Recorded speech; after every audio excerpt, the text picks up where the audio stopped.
What if I told you that the single biggest leap forward in your life, the kind where everything feels different, where you think sharper, carry yourself taller, and people around you actually notice a new energy, could start today with nothing but a 30-day commitment to one tiny, almost laughably simple rule? You've probably felt it before, that stuckness, that loop of the same frustrations day after day. You wake up, you sigh, you scroll, you cope. But here's what most people never realize. The very act of complaining, the thing you do without thinking, is the invisible chain holding you exactly where you are. And once you see it, you can never unsee it. So here's the challenge. It sounds almost too easy.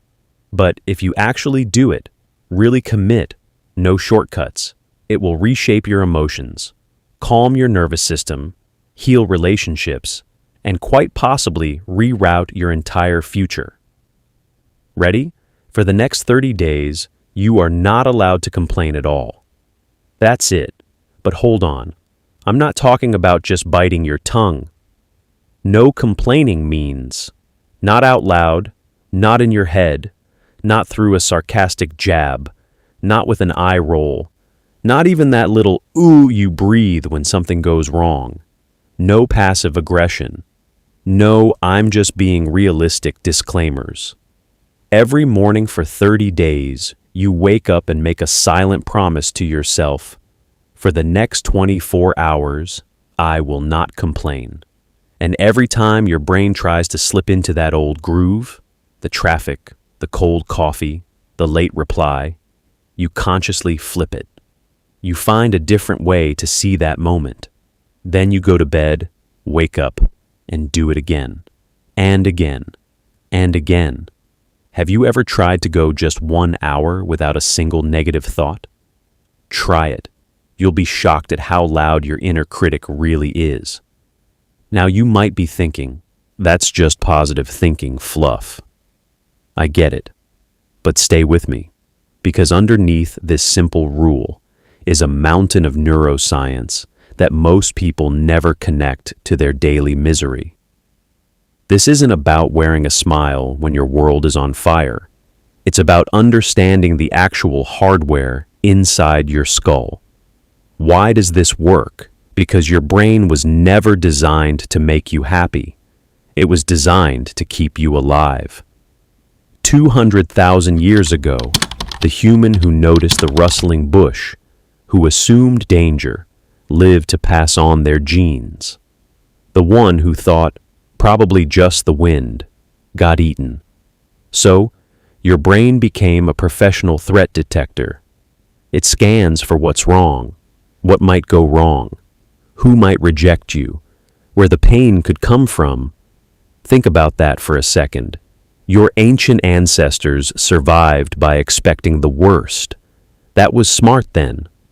But now that same wiring makes you complain about a slow internet connection as if it were a saber-toothed tiger. Your body doesn't know the difference. It just releases stress chemicals anyway. And here's the kicker. Those chemicals don't just vanish. They accumulate.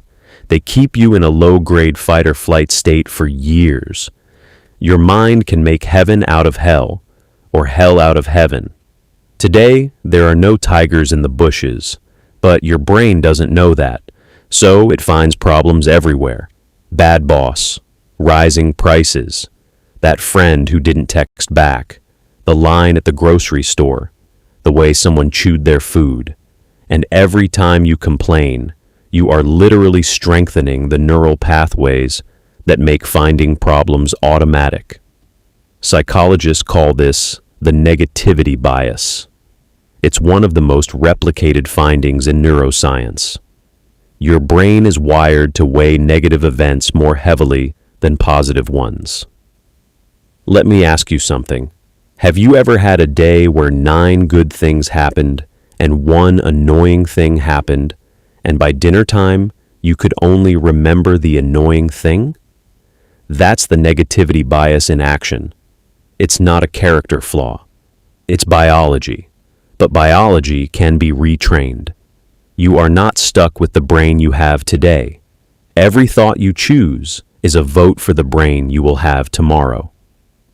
Here's the kicker. Most people think their thoughts are reality. They believe the world is hard, people are selfish, nothing ever works out. But that's not reality. That's a filtered perception. Your reticular activating system, a bundle of nerves at the base of your brain, decides what to let in and what to ignore.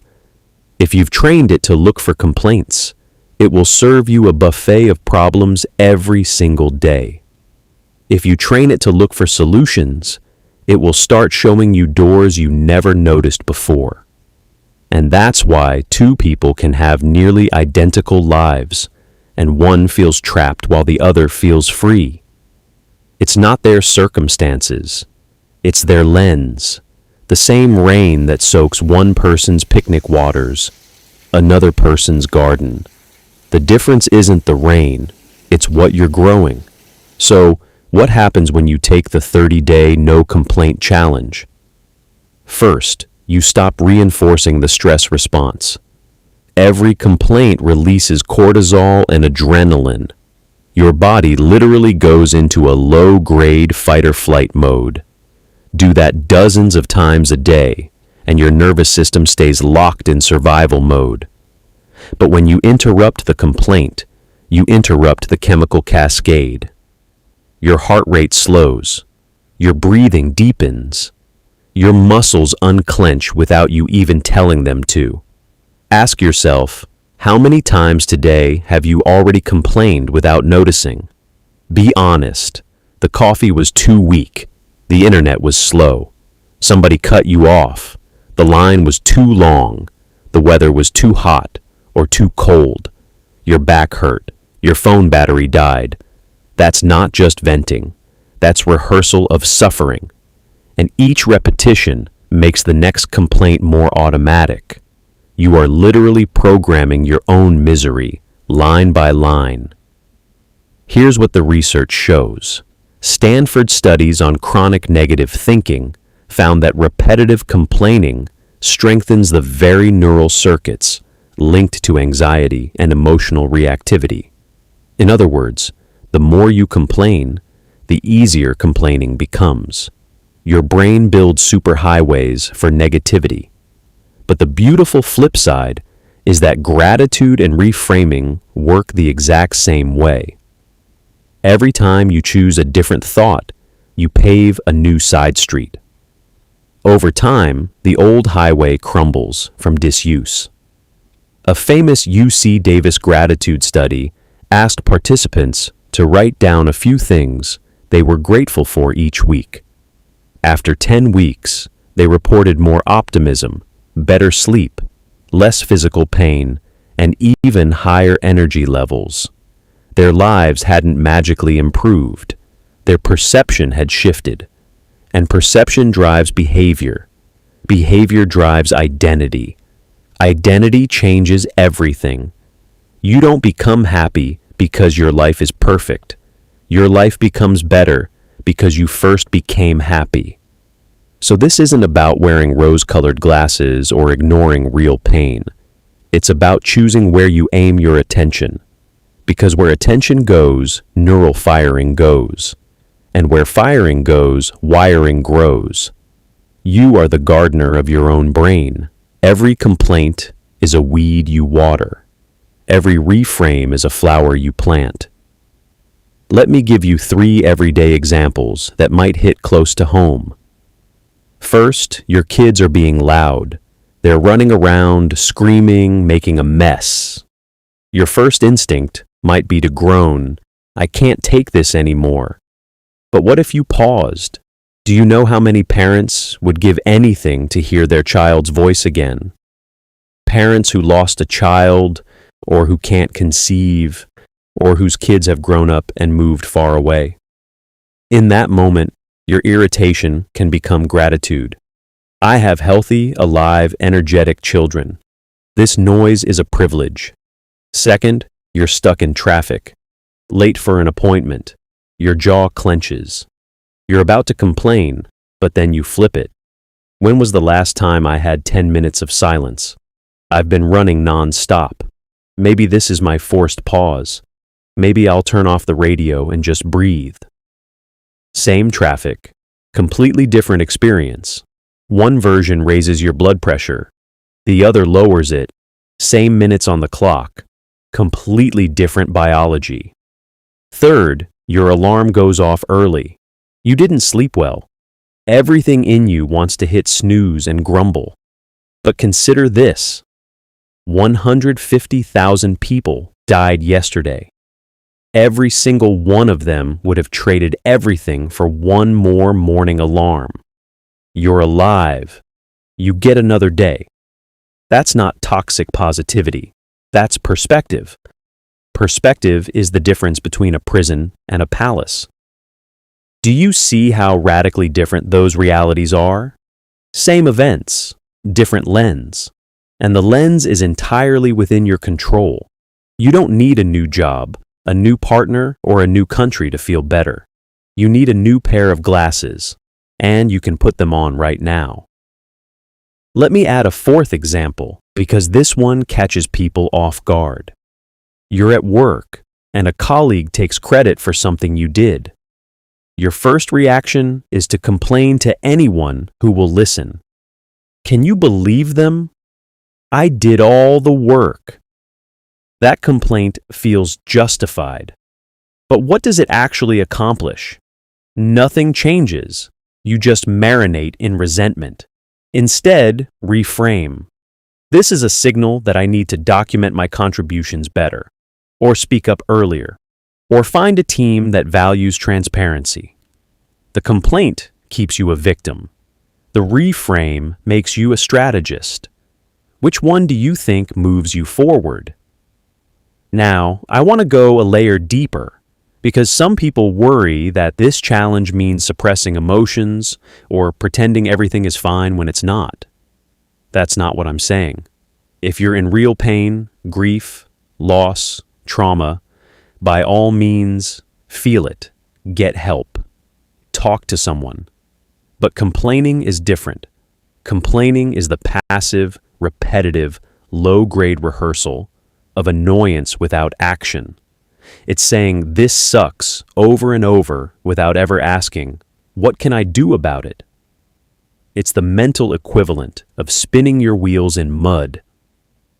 The person who complains about their dead-end job misses the chance to learn a new skill at night.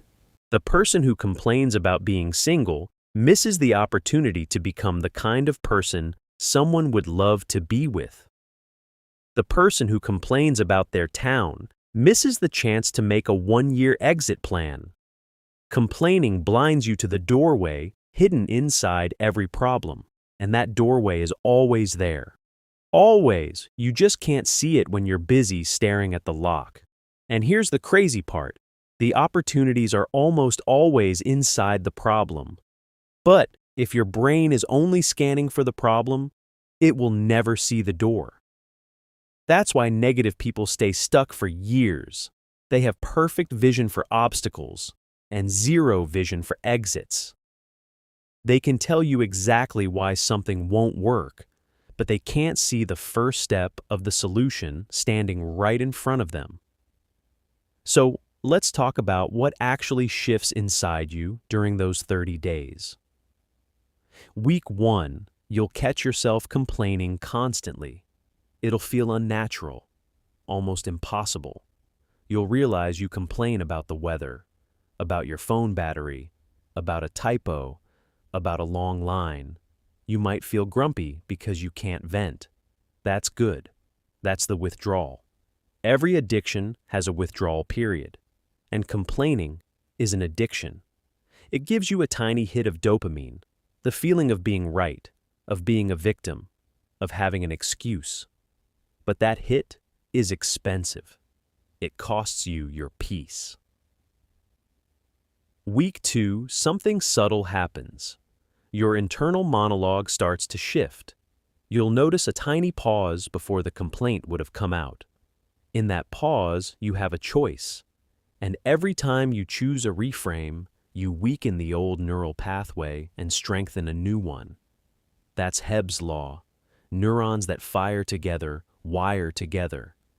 You are literally remodeling your brain's architecture with every single choice. Week 3, the pause gets longer. You start automatically looking for the gift in the grind. Not because you're forcing it, but because your brain is literally being rewired. By week 4, people around you may notice. You seem calmer, they'll say, less reactive. And you'll realize you haven't had a stressful day in a while, not because life got easier, but because you stopped turning pebbles into mountains. You stopped being the person who turns a spilled coffee into a ruined morning. Here's what most self-help advice misses. Your nervous system has a baseline. If you're constantly complaining, your baseline is irritation. Everything feels like a slight against you.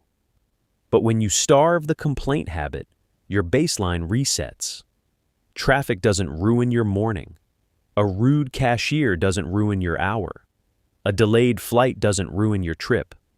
You stop being a puppet jerked around by every tiny inconvenience. You become the one holding the strings. And that freedom, that's real wealth, more than money, more than status. It's the ability to remain steady while the world wobbles. It's the superpower that no one can take from you. Not the economy, not your boss, not the news. You become anti-fragile. The more chaos around you, the more calm inside you. Now, I want to be honest with you. This challenge is simple, but it's not easy. You will fail. You will catch yourself complaining in your head a dozen times a day. That's fine. The goal isn't perfection. It's practice. Every time you notice the complaint and redirect it, you're doing a rep, like lifting a weight. Over 30 days, you'll have done thousands of reps. And a brain that has practiced seeing possibility instead of problems becomes a different brain. It becomes a brain that expects good things. And expectation is a self-fulfilling prophecy. Stop rehearsing suffering. Start rewiring for peace. Let me give you a concrete way to track this. Each morning, say to yourself, "Today I will not complain. I will find one thing in every annoyance that I can appreciate or act upon." And each night, ask yourself, where did I complain without realizing? Where did I succeed in flipping it? No shame, just data. Watch the data change over 30 days. Watch the complaints drop and the reframes rise. That graph is the story of your transformation. One of the most powerful shifts you'll experience is realizing how much of your suffering was never real. It was a story you told yourself. The brain doesn't distinguish between vividly imagined experiences and real ones. That's why you can lie in bed and replay an argument that hasn't happened yet, and your heart rate spikes, your palms sweat, your stomach knots. The body reacts as if it's actually happening. So, if you spend hours a day complaining in your head, you are literally living inside a stress response that has no external cause. You're making yourself sick with imagination, but the reverse is also true. When you practice gratitude or reframing, your body releases dopamine and serotonin. You feel lighter, your shoulders drop, your breathing deepens. Same life, different chemistry. And chemistry drives everything. Your mood, your energy, your decisions, your relationships. All of it starts with the molecules floating through your bloodstream. And you control those molecules more than you think. So here's your mission for the next 30 days. No complaints. None. Not about the weather. Not about politics. Not about your partner leaving the cap off the toothpaste. Not about your back hurting. Not even about yourself. I'm so lazy.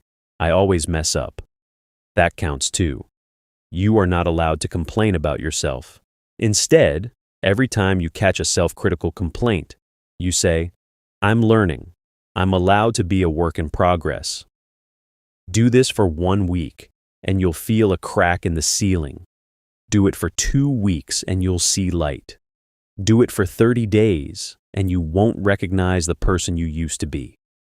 That person who complained about everything, that was a habit, not an identity. And habits can be broken.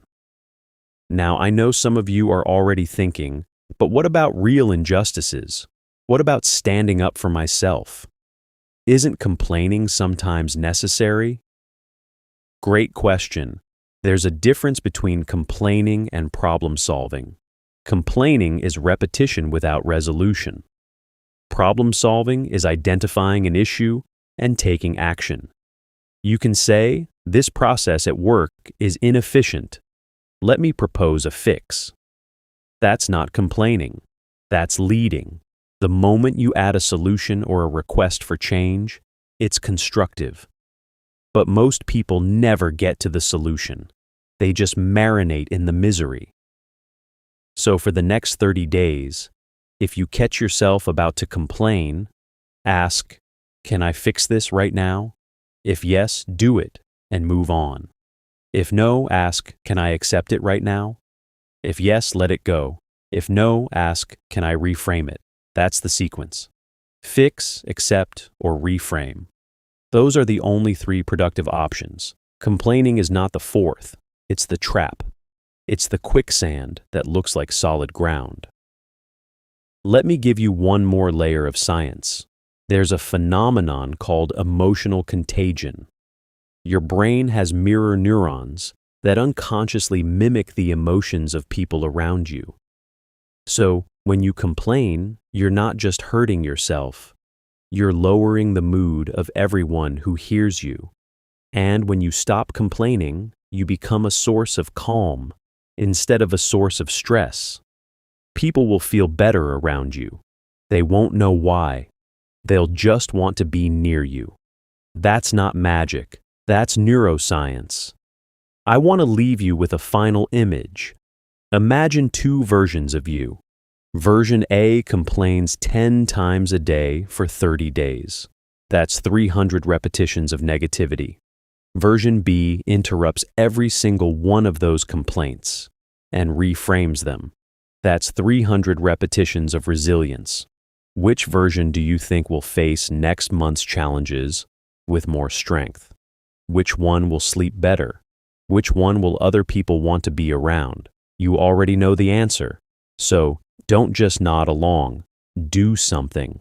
Start today. So here's the call to action. Right now.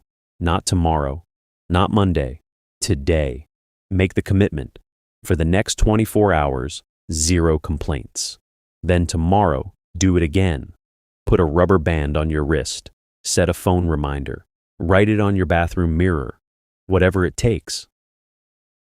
And at the end of 30 days, come back to this video and leave a comment. I did it. Here's what changed. If you found value in this, do 3 things for me. First, like this video. It helps more people find this message. Second, subscribe to Winds of Thought so you don't miss the next deep dive. And third, share this with one person who needs to hear it. You know who they are. The one who always seems stuck in the complaint loop.